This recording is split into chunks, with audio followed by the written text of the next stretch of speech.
Mirëmbrëma të nderuar shikues të Koavizionit, jemi edhe sonte, natë e premte, dita e 27 protestës në Tiranë, e cila kërkon dorëheqjen e kryeministrit shqiptar dhe qeverisë së tij Edi Ramës. Dhe sonte do të jemi me një nga protagonistët e protestës, një aktivist protestues, zotin Dritan Goxhaj. Mirëmbrëma, mirë se erdhe. Mirëmbrëma, faleminderit për ftesën. Ju falenderoj shumë që jeni, ju përmenda dhe si protagonist për shkak se e kemi parë që ju jeni bërë protagonist në mediat sociale pasi lexuat disa nga kërkesat për herë të parë të grupit koordinues si quhej, dhe pas asaj ne pam një valë sulmesh ndaj jush nga kryeministri shqiptar, por edhe nga zoti Taulan Balla, që është shefi i grupit parlamentar të PS-s, edhe pastaj edhe kishte edhe akuza që vinin nga Kosova. Fillimisht le të flasim rreth këtyre, pastaj natyrisht edhe për protestën që na shpiu deri te ky moment. Pse ndodhen këto? Pse mendoni zoti Goxhaj? Po, sulmet erdhën për qëllim të heqjes vëmendjes, pra. Ato kërkesat janë kërkesat maksimale, pra protesta ka mbërritur në një pikë maksimale të kërkesave politike, pra nisi si një protestë për çështje teknike, pra për Zvërnecin. Ajo ishte pika që derdhi gotën e këtyre 35 viteve, çfarë ka ndodhur me Shqipërinë. Rama është vetëm i fundit në këto pushtetin e 35 viteve që e ka keq përdorur vullnetin e popullit, besimin e popullit, siç kanë bërë edhe të tjerët para tij, pra nuk ka ndonjë ndryshim, dikush më pak, dikush më shumë, gjithë vjen duke u rënduar. Dhe më pas protesta kaloi në kërkesa maksimale politike. Normalisht që kishte 23 ditë që bëj protestë, dhe njerëzit pavarësisht sloganeve të ndryshme, pavarësisht se gjithkush i kishte nxjerrë ato pikat tek e tek, por donin një drejtim të qartë, dhe kështu grupi koordinues vendosi ditë me një deklaratë publike të lexuar në protestë nga ana ime, për t'i bërë të qartë protestuesve dhe gjithë popullit shqiptar, shtetasve të Shqipërisë në Republikën e Shqipërisë, po edhe atyre të cilët janë jashtë territorit të Republikës së Shqipërisë, që më në fund pyesin veten, dakor, po protestojnë, po çfarë kërkojnë, sepse ti proteston, po çfarë kërkon realisht. Dhe ajo ishte ajo çfarë kërkonin, pra ishte kërkesa maksimale politike e një populli të lodhur, një populli të zhvatur, një populli të fyer, të keq përdorur. Dhe në këtë moment, për të hequr vëmendje nga kërkesat, atëherë normalisht që merresh me lajmsin, pra nuk merresh me lajmin, po merret me lajmsin. Dhe kjo është edhe psikologji normale në çfarë do lloj pushteti, i cili kërkon të mbajë pushtetin me të gjitha mënyrat dhe format, dhe kërkon të heqë vëmendjen nga thelbi asaj për çfarë duhet diskutohet. Po si u gjendët ju në mes të këtyre akuzave, sepse nuk ishin vetëm se ju jeni pro-iranian, pro-Hamasit, por ishit që edhe dilnin edhe dokumente, cilat mund t'i flasim që ju nuk kishit edhe pjesë e UÇK-s e tjera aludime. Si u gjendët ju, zoti Goxhaj? Prezenca ime me leximin e asaj deklarate ka një gjë. Përse them që nga ana psikologjike është një procedurë psikologjike që njihet në këtë për manipulimin e popullit, për manipulimin e turmave. Pra që ti merresh me individin, ndërkohë që unë aty kur dola nuk u prezantova as me emër, as me mbiemër, nuk u prezantova as si pjesëtar i Ushtrisë Shqiptare të Kosovës, pra Ushtria Shqiptare e Kosovës nuk ishte fare subjekt i kësaj proteste. As nuk ishte subjekt i prezantimit, as nuk ishte subjekt i fjalimit që u mbajt. Pra si ishte askund Ushtria Shqiptare e Kosovës. Ajo është një histori e para 30 viteve dhe ka mbaruar, por duhet ngritur kjo histori, duhet nxjerr dokumenta falso, them falso për arsye. Po ju kontestoni edhe dokumentin që doli. Absolutisht, sepse unë jam veteran i UÇK-s dhe këtë të qenë veteran nuk e kam shpallur unë, e ka shpallur qeveria e Kosovës, dhe dokumentacioni ndodhet pranë zyrave të qeverisë Kosovës që merret me to. Keni një kartel veterani ju? Absolutisht, ato i kam dhe janë publikuar ato në rrjetet sociale që kanë dalë, pra edhe certifikata edhe gjitha ato tjera. E mbani me vete? Jo, nuk e mbaj me vete, sepse s'tash nuk është subjekt i kësaj dhe nuk është diçka që më duhet ta mbaj vete ose ta përdor. E kuptoj, zoti Goxhaj, dhe qëllimi i kësaj interviste nuk është që të flasim shumë për këtë, por megjithatë për audiencën në Kosovë është me interes të diskutohet, pasi nuk ishte vetëm qeveria Rama që hodhi akuza ndaj jush, kishte edhe ludime edhe nga Kosova. Për shembull, Xhavet Haliti, një nga themeluesit e UÇK-s, një figurë e njohur, tha që zoti Goxhaj duhet na tregoj se kush ishte komandanti i tij. Kush ishte komandanti juaj gjatë luftës Kosovë? Unë nuk i ka përgjigje. Xhavet Haliti, një person i cili gjithë jetën e tij ka qenë jashtë Kosovës. Ka qenë edhe në Kosovë. Pra, Kosovë ka qenë pas luftës. Edhe para luftës, ai ka qenë aktivist i LPK-s. Në 81-shin, nga 81-shi e mbrapa nuk ka qenë në Kosovë. Mirë, po zoti Goxhaj, është pyetje legjitime. Ja po ju shtrajone pa ndonjë tendencë tjetër. Kush ka qenë komandanti juaj? Shiko, unë kam dhënë një intervistë sot tek Flamur Vezaj. Okej. Dhe kam treguar gjatë operacionit Pashtriku, unë kam qenë në urdhrat e Bislim Zyrapit, cili ishte komandanti i operacionit Pashtriku. Ju kërkoj ndjes, nuk e kam pa këtë intervistë pas ka qenë e ditës. Po, e ditë. Pra, komandanti juaj ka qenë Bislim Kam qenë Zyrapi. në urdhrat e Bislim Zyrapit, cili ishte komandanti i operacionit Pashtriku. Pra, i shefi i shtabit, dhe kishte ardhur drejtonte operacionin Pashtriku. Shigjetan Pashtrik, se tash operacionin Pashtriku. Operacionin Shigjetan Pashtriku. Shigjetan Pashtrik, e dim. Kjo. Kaç pra. Pra, e kalua juaj në që kë nuk mund të vihet në diskutim as pak. Tashmë e kanë vënë në diskutim. Ju po më thoni diçka që është vënë në diskutim. Jo, nga ju e kam fjalën. Pra nuk Nga i unë leni nuk ka qa vjet nuk lini diskutim. hapësira as pak. Ka qa vjet diskutim. Njeriu o ka qenë, o s'ka qenë, një nga dy është. Në cilën periudhë ju keni shërbyer në UÇK? Unë UÇK kam shërbyer nga marsi vitit 1999, sipas dokumentacionit, deri në fund të qershorit, pra 99. Kur jeni pajisur me kartelën e veteranit ose ju njohur statusi veteranit? Ti më njohur se mbaj mend vitet, po diku të rreth para do të jetë viti 2018-2019 diçka e tillë, nuk. Dakor, se nuk është gjëja më e rëndësishme. Po, kush është interesuar, shiko atëre. Por është e nënshkruar. Pyetja që po bëni juve, çdo kush mund t'i referohet zyrës në Ministrinë e Kulturës, kush është zyra, atje është dokumentacioni i plot, pra. Dakor, kjo edhe mund gazetar vërtetot sepse kishte edhe aludime nga njerëz të afërt me OVL-n dhe vërtet atëherë është unë sa po për them sqarim. që juve si gazetar nuk ma bëni mua këtë pyetje. Ju si gazetar mund t'ia drejtoni zyrës. Jo, patjetër të u ministrisë. drejtojmë zoti Po, pra, Goxha. ja bëni Po dhe ju, zyrë. pse jo? Po, pra, po. Por nuk ma merrni mua të mirë qenë. Mund t'i drejtoni zyrës në Ministritë Punës është ajo. në Ministritë Punës. Dhe vlerave të luftës Po, tash. Ministritë Punës dhe Vlerave, atje është zyra, atje ndodhet dosja. Pra atje mund shkoni të tërhiqni dosjen, kopje të dosjes, besoj që nuk është sekret. Dakor, Absolutisht. po pikërisht ky është qëndrim zoti Goxha dhe për shembull me kët ju na dërgoni ju vetëm mua, po edhe kolegët e mi gazetar, Absolutisht. dhe ta sqarojmë sepse fundit ju mund të jeni edhe një viktimë e akuzave të pabaza. Natyrisht, por është detyrë ime si gazetar E thash edhe prej fillimit atë. Dakor. Mirë. Kalojmë pra prej kësaj pjese tek protesta. Ju u quajtët edhe pro regjimit iranian, pro Hamasit, i kemi parë disa nga qëndrimet e juaja, si ishini? Edhe këto ishin e pjesë e lojës njëjtë? Absolutisht janë pjesë e lojës. Qëndrimet e mia janë qëndrime analiza politike dhe gjeopolitike. Normalisht në çdo analizë gjeopolitike dhe analiza ushtarake që bën, njeriu ka edhe një pjesë të vetëm, pra atë çfarë bazohet mbi fakte, atë që bazohet mbi atë mbi vlerat e jetës me cilën e bërë. Pra nuk mund të jem në asnjë rast duke qenë se kemi marrë pjesë në një luftë ku populli jonë është mbrojtur nga një genocid. Në asnjë mënyrë nuk mund të jem me një popull tjetër i cili bën genocid një populli tjetër, sepse kjo bie ndesh me virtytet dhe me vlerat tona. Atëherë i bie që nëse pyet dikush, pse ke qenë në Kosovë, luftë s'di gjë. Pra ishin për shkak se populli jonë po genocidoi. Dhe çdo popull që genocidoi dhe që genocidon dikë tjetër, atëherë është ai genocid i pasur dhe s'mund të jesh me atë që bën genocid.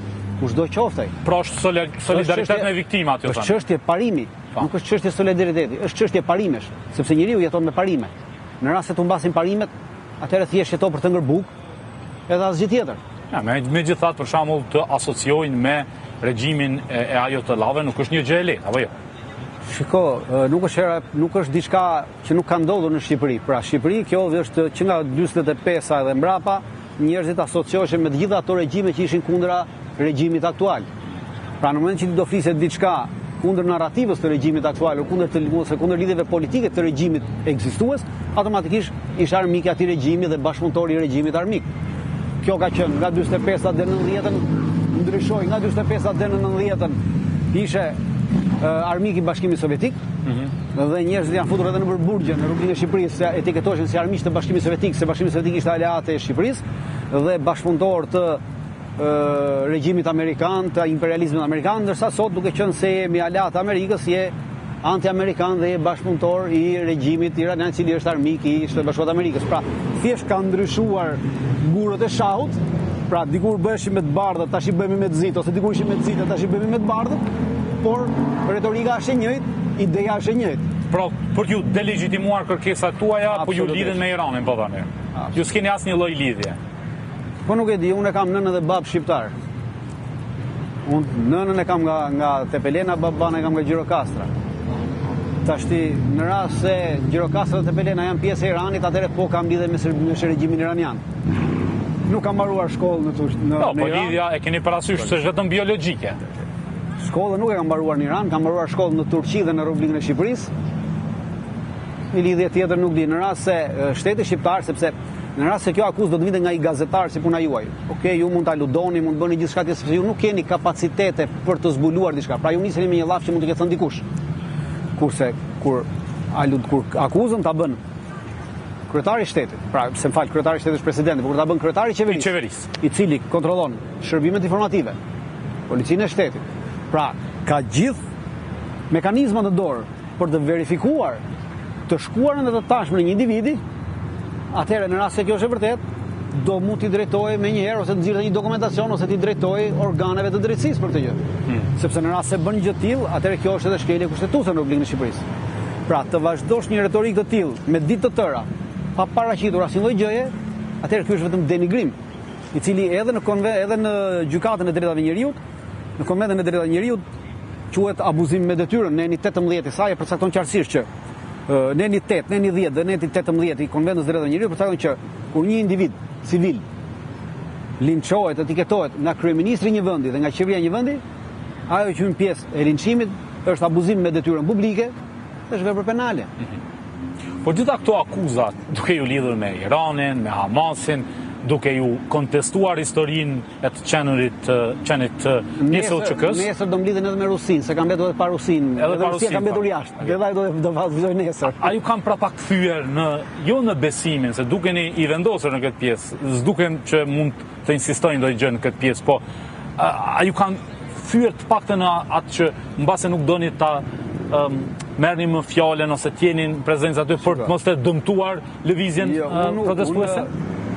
Unë kam qenë protest për ditës parë, pra si protestues. Po. Fjalën e kam mbajtur në ditën e 23. Nuk është fjala ime, pra duhet kuptojmë. Unë gjatë gjithë kësaj periudhe nuk kam mbajtur asnjë lloj fjale. Ishte e qartë çfarë thatë fillim, po ju kuptoj drejt. Po, nuk kam mbajtur asnjë lloj fjale personale. Ju vetëm i keni kam lexuar kërkesat e grupit koordinues. Ata ju kanë autorizuar. Absolutisht. Ma kanë kërkuar dhe jam autorizuar prej tyre. Unë nuk kam mbajtur fjalë. Jam protestues i thjeshtë dhe nuk kam mbajtur fjalë. Deri tash vazhdoj të jemi mendimit që mos të mbaj një fjalë timen, sepse nuk është e nevojshme të mbaj një fjalë timen, ka shumë që flasin, ka njerëz tjerë që flasin. Nuk mund të them me 100% që nuk do ta mbaj deri në fund, sepse varet nga rrethanat që do të krijohen, varet nga kushtet që do të krijohen, nga mënyra se si do të ecë protesta. Pra gjithçka ka të bëjë me këtë. Por për momentin vazhdoj të jemi bindur që nuk është e nevojshme të mbaj një fjalë timen. E kuptoj. Flasim pak më në thelb për protestën, për kërkesat që ka, pra rrëzimin e qeverisë, kabinetit, zëvendësimin me një qeveri teknike, jo politike, jo partijake, pra me njerëz shoqëri civile apo intelektuale apo për njerëz profesionistë për 12 muaj, pra një farë qeverie tranzitore, le të themi. Kështu thoshte ajo pika numër 2, pika numër 2 është. Pika numër 2 është kjo. Sa shini të realizueshme në kontekstin e tanishëm, zoti Goxhaj, pra me një kryeministër që refuzon dhe vazhdon t'ju përçmoj me këto kërkesa? Shiko, do të kemi gjë parasysh që protestat paqësore janë çështje luftës të nervave. Pra, dy lloje ka protestash, protesta paqësore dhe protesta të dhunshme. Protestat e dhunshme është çështje fuqie. Pra, sa fuqi ke ti dhe sa fuqi ka shteti për të mbralluar fuqinë tënde të dhunës. Protestat paqësore nuk janë çështje fuqie, por janë çështje nervash. Pra, ai që reziston më shumë. Sa mund të rezistoni? Në këtë moment jemi në një luftë nervash. Qytetarët po tregojnë që po rezistojnë. Pra pjesëmarrja është normalisht që si është sot nuk është nesër, nuk është pasnesër, pra me ditë ndryshme, po pjesëmarrja nuk ka ndaluar. Në rast se do të vazhdoj, pra do të thënë që ka qëndresë. Duket që do të ketë qëndresë, uroj që të ketë qëndresë, dhe pastaj do të shohim se sa do të qëndrojë qeveria. Ku është një pikën më të vështirë për të arritur jo objektivat e juaja? Shiko, krijimi i qeverisë tek tranzicionit është pasojë e pikës parë. Pra në rast se pikën e parë kryeministri dhe qeveria japin dorëheqjen, atëherë kjo është rrjedhojë e kësaj, është e detyrueshme për shkak kushtetutës të krijosh një tillë, pastaj është çështje bisedimesh. Në këto bisedime, pavarësisht se grupi koordinues sot hedh slogane Berisha-Hamburg, Rama-Hamburg. Po, Rama-Hamburg, Berisha-Hamburg. Po, ky është një nga sloganet. Nesër, përfaqësues të këtij grupi koordinues do të jenë detyruar të ulen tavolinë me Ramën dhe Berishën, sepse kushtetuta e kërkon këtë. Dhe pastaj, a do të jetë 12 mujore? Kërkesa është 12 mujore. A do të jetë 12 mujore? A do të jetë 4 mujore? A do të jetë 6 mujore? Pastaj ajo është çështje bisedimesh në tavolinë. Pavarësisht kërkesës së grupit koordinues, do të varet nga vullneti i protestuesve. Sepse duhet parë, u arrit pika e parë, në rast se protestuesit vazhdojnë të qëndrojnë në shesh, për të arritur edhe pikën e dytë, atëherë arrihet edhe pika e dytë. Çka besoni që mund ta bëj Ramën t'jap Doreci? Ai duket komod, nuk e di nëse është fjalë e duhur, por duket sikur megjithatë ka vazhduar luftën me protestuesit, me kauzat, me sulmet ndaj tjerëve. Çfarë mendoni që do e bëj atë të dorhiqet? Rama nuk është komod, sepse një njeri komod, Rama që ditën e parë që kanë nisur protestat e deri ditën e 27, nuk pushon se ofenduari së shari, pra i ka shar protestuesit me blok partije, me libër shtëpie, i ka shar, edhe i ka vënë në rresht gjithë servilat e pushtetit për këtë punë. Për të sharë nga munden edhe si munden për të atemuar protestën individ, çfarë kanë mundur ka njerëz. Kështu që kjo tregon që nuk është çështje komoditeti. Një njeri që është komod me atë që ndodh, nuk shan, nuk ofendon, nuk merret me protestën nga mëngjesi i darkë, sepse një kryeministër ka detyra të tjera më të rëndësishme se sa një protestë përpara zyrës së tij. Në momentin që një kryeministër nga mëngjesi i darkë merret me protestën, merret me individ, atëherë tregon që ai ka humbur qetësinë. Dhe kjo është fitore e protestës. Pra si thash, lufta e nervave. Por ku mund ta çoni ju, zoti Goxha? Kjo është pyetje themelore. Sa më gjatë të shkojë, aq më shumë do të rreqë vëmendjen e opinionit publik brenda dhe jashtë vendit, edhe në Bashkimin Evropian. Por çfarë nëse venitet, sepse ka marrë jo për kraje, por vëmendje ka marrë sa të duash, le të themi, nga media ndërkombëtare. Vazhdoj të marrë, sepse vëmendja, shiko, nuk ka të bëjë vetëm me mediat ndërkombëtare vëmendja. Vëmendja duhet të shkojë edhe në zyrat e Bashkimit Evropian. Dhe vëmendja në zyrat e Bashkimit Evropian shkon në rast se protesta zgjat me kohë. Dhe në rast se atje shkon, atëherë Bashkimi Evropian nesër do t'i kërkojë llogari Ramës për këtë protestë, për të ashtu siç kanë ardhur sot. Pra nesër edhe pas nesër do të vinë eurodeputatë për të kërkuar llogari për disa vendime që janë marrë, për disa ligje që janë bërë në shkelet asaj çfarë kërkon Bashkimi Evropian. Ashtu siç eurodeputatat kanë bërë një deklaratë disa eurodeputatë Ramës sërish edhe për raportin e Vlorës, për mënyrën se si u mundua ta grabiste aeroportin e Vlorës për interesa të Ballukut dhe të Taulant Ballës, interesa personale. Çfarë janë këto interesa? Këto janë interesa të bandave që mos ta keshti ta kemuna. Pra interesa bandideske, ashtu siç ka ekzistuar kjo qeveri që 13 vite, në mënyrë banditeske. Pra thjesht raketim. Ajo që njihet në Kosovë, raketimin këtu e bën qeveria. Në rast se në vende të tjera, për shembull në Kosovë, raketimin mund ta bëjnë grupe ndryshme kriminale, në Shqipëri raketimin e bën qeveria. E bën parlamenti shqiptar. Individ qeverisë, parlamentit, grupit parlamentar, Partia Socialiste merren me raketim në Republikën e Shqipërisë. Zoti Goxhaj, megjithatë, deri tash sa kemi parë, ka eurodeputet, por e kemi parasysh Parlamenti Evropian ka 736 deputet dhe nuk janë të parëndësishëm, por megjithatë janë ekzekutivi i BE-s që ka vendimarrjen dhe kemi parë që janë shefat e qeverive cilë kanë fuqin. Deri tash ai duket që ka një farë lloj përkraje, ose nuk po e shohim që po ka kritika. Po Macronin, po vetëm Macronin kemi parë. Vetëm Macronin kemi parë, s'kemi parë asnjë tjetër. Megjithatë është presidenti i një republike të fuqishme. Po është presidenti i një republike të fuqishme, por edhe këtu ka vjen në shprehje interesa ekonomike të Francës në këtë aspekt, të cilat kanë bëjnë me nxjerrjen e naftës në detin jon, në atë pjesë të detit që është e kontestuar me Greqinë dhe që Greqia po kërkon ta çojë në Hag dhe ta kërkojnë t'ia shesin. Atje është Totali, është firma Total e cila do të nxjerrë naftën dhe gazin. Pra, janë interesa ekonomike të Francës në këtë rast. Nuk e ka pritur për t'i bërë hatrin Ramës, ose për t'i dhënë një mbështetje sepse Rama meriton një mbështetje. Pra, secili vend po shef interesat e tij në këtë aspekt. Por në momentin që kontestimi këtu bëhet shumë më i madh, atëherë edhe ai vend e shef që këto interesa mund të jenë të cënueshme nesër. Pra ky është gjithë ajo që është lufta e nervave. Në rast se ti arrit kontestimin, e zgjat kontestimin, atëherë detyron partnerin tjetër ekonomik, sepse me vendet evropiane nuk është se marrëdhëniet me Shqipërinë janë për shkak të dashurisë. Në Bashkimin Evropian, edhe me vendet e tjera, gjitha marrëdhëniet dy palë janë marrëdhënie interesash.